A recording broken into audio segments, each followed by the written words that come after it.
Hello and welcome to the Cosmo Parenting Podcast, brought to you by the CMM Institute for Personal and Social Evolution. In this space, we invite you to see yourself as someone who is curious about and actively participating in creating your own meaning around parenting.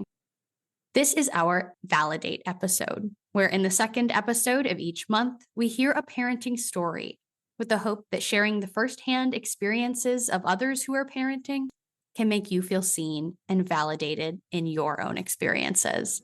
Let's begin.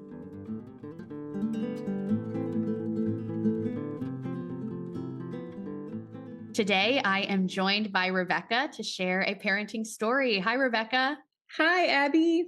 I'm so happy that you're here, and I'm so excited to hear your story today. As you know, this month is our theme of adaptation.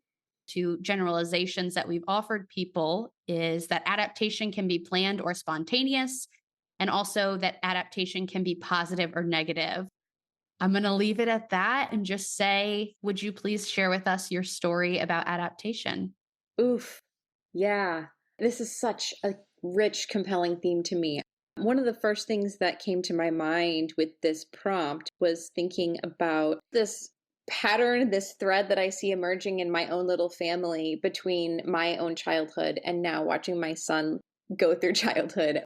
The first few years of my life were shaped by cancer treatments. I had a really aggressive cancer on my spine, and starting from the age of 14 months old, a lot of my life was in hospitals with needles and blood pressure cuffs and MRIs and surgeries. And it was a really distinct environment for a little human to grow up in.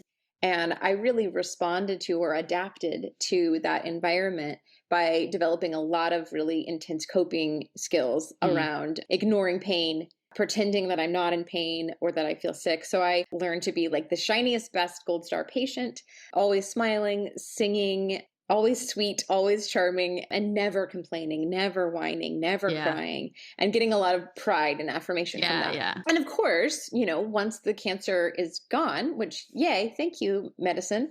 Thank you, doctors. I still had those coping tools, right? Like I had developed them before I really even have memory in a lot of ways. And so that is a tool that has limited me a lot in my adulthood. Learning to pay attention to your body being in pain is also an adaptive tool, right? Like being able to know I'm in pain is a red flag. It's a signal. And if you don't ever listen to that, you're a little lost, right? And so my son, when he reached his first birthday and was getting closer to this age that I was when all of this began for me, I felt very invested in adapting that script for him and giving him a new framework for thinking about pain and his body and his experience of the world.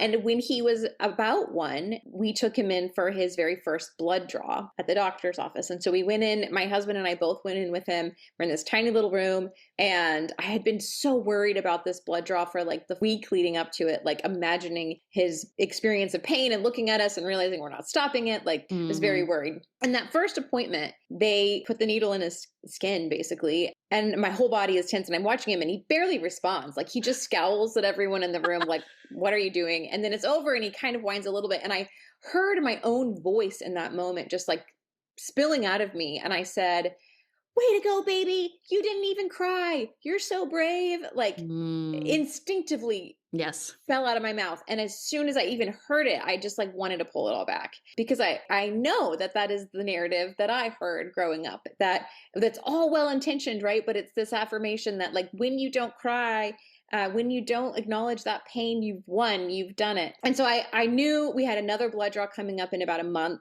And I was very intentional leading up to that. Like, what are the words I want to say? What is the most sturdy tool to offer him? And so we went in again and he remembered this time. So he was already like more resistant than the first time. And he really protested physically and verbally, like he was crying. And I heard all of the other adults in the room saying, you're okay, you're okay. And I just knew so deeply that he wasn't. And that it felt like not a sturdy parent in that moment to lie to him, right? Like to tell him that your experience right now is not real. So in the moment I said, I know it hurts. It won't last forever. And then when it was over, I said, you did it. How did it feel? And that's one that we've continually tried to affirm with him is like, your experience of the world is real. Whatever moment of pain you're in will not last forever. And being able to name what you're feeling is important. Gosh, I'm like feeling emotional even. Like, I think even for me, just that idea of like, your experience of the world is real. And when you feel pain, you are actually in pain. It also will not last forever. But being able to sit and bear witness to pain, like, and not pretend that it's something that it's not, or not pretend that it's not real, I think felt like some repair in me a little bit. This adapted script is maybe one we'll continue to adapt as he gets older and pivot with different situations and different moments. But for now, it feels a lot sturdier and more useful for the long run, maybe, of a script for him to have. So, yeah. Yeah, I love the length of this story because it's really easy for us to put a beginning and end on episodes of our lives. And you started your story about, quote unquote, the way I prompted you to know, your parenting story about adaptation started with you as a child and how you were parented. And that is a part of this story about your son's experience. And I think that feels really hopeful to me that our stories are ongoing. It's not, we're not looking back at a bunch of endings.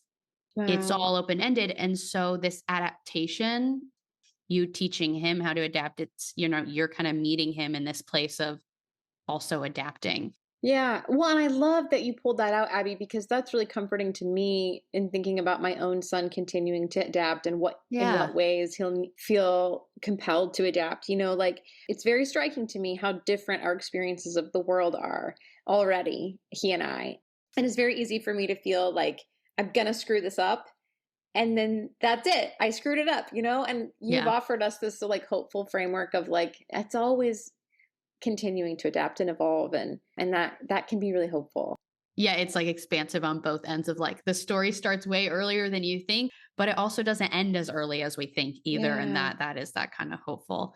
And so, yeah, Rebekah, thank you so much for sharing this story. And I just think you're doing really wonderful things in the world. So I would love to give you a second to tell people where they could hear more from you, because I think people will want to hear more from you after this. Thank you, Abbie. Okay, let's see. I have a newer-ish podcast that I co-host with my beloved friend, Caitlin Metz. It's called Scratch That, Parenting and Reparenting Off Script. So we have weekly episodes where we try to do some of that work of rewriting scripts and listening to people who are rewriting scripts around parenting and personing. I do have a Substack called This Too, where I explore kind of the messier edges of womanhood, parenting, and disability. And I do have a book that is already out called Sitting Pretty. It's a collection of essays exploring disability. And then I have a picture book coming out in April called We Are the Scrappy Ones. It's a picture book that I originally wrote as a poem to a group of disabled teenagers I met a few summers ago, wanting to instill in them an anthem of belonging and identity around disability. So yeah, a few places to find me. Thank you for the invitation. I love this prompt. I am so excited to listen to other people's stories as well. It's a gift that you're giving us. So thank you for the prompts. Thank you, Rebekah. And to everyone listening, thank you for joining us too. Don't forget to check out www.cosmoactivities.com for all our other resources in this series. All of those are available for free, and it's a great way to bring your kids into this conversation and be learning together. I'd also love to invite you to comment on this podcast episode on the Cosmo Parenting Substack. That's a great way to be in dialogue. We're so grateful to be on this journey with you, and we will see you next week to explore some parenting best practices.